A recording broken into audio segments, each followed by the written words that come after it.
Ye tene November kalo kile fɔlɔ san 2021 aw minnu sɔgɔlen mana Mali kɔnɔ ani Mali kɔkan an ka foli b'aw ye dantɛ foli min na ni bamanankan kunnafoni suru waati selen Mali kibaru jabarani kan aw bisimila san 2021 kalantaw lakɔli karamɔgɔ y'u ka fɛlaw dajira Mali ka san 2021 kalanw tara bi tɛnɛ November kalo kile fɔlɔ san 2021 bɛɛ tun jigi b'a kan ko sigi kafaw bɛna bɛn sema nka hali bi hakililaw ma ɲɔgɔn sɔrɔ fɔlɔ hali ni lakɔli karamɔgɔ lafasalitɔn mun y'a bolo nɔ bila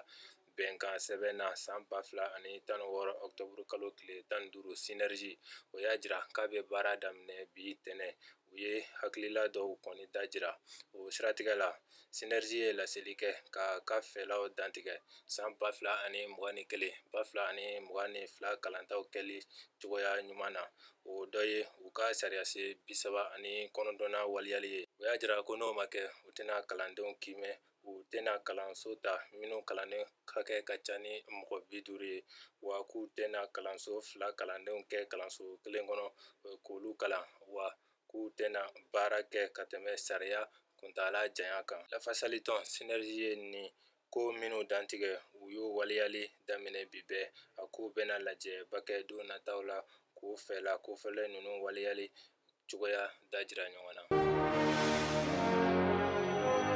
o tɛmɛnen kɔfɛ an b'aw ladɔnniya ko gouvernement ko buru sɔngɔ ma yɛlɛma Mali buru dilannaw ka tɔn ye laseli kɛ ka jira ko buru sɔngɔ bɛna yɛlɛ ka daminɛ bi tɛnɛ November kalo tile fɔlɔ san 2021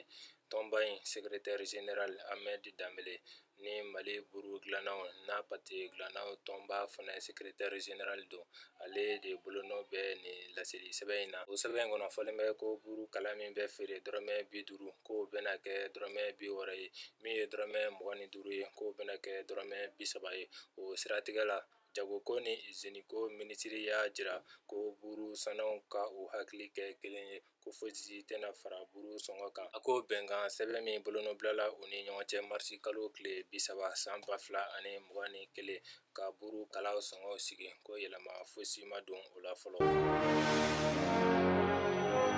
diɲɛ tɔnba ka basigi sabatili jɛkulu Mali b'a wajibiya MINUSMA ka baara ka yɛlɛma ka bɛn ni jamana gɛlɛya cogoya ye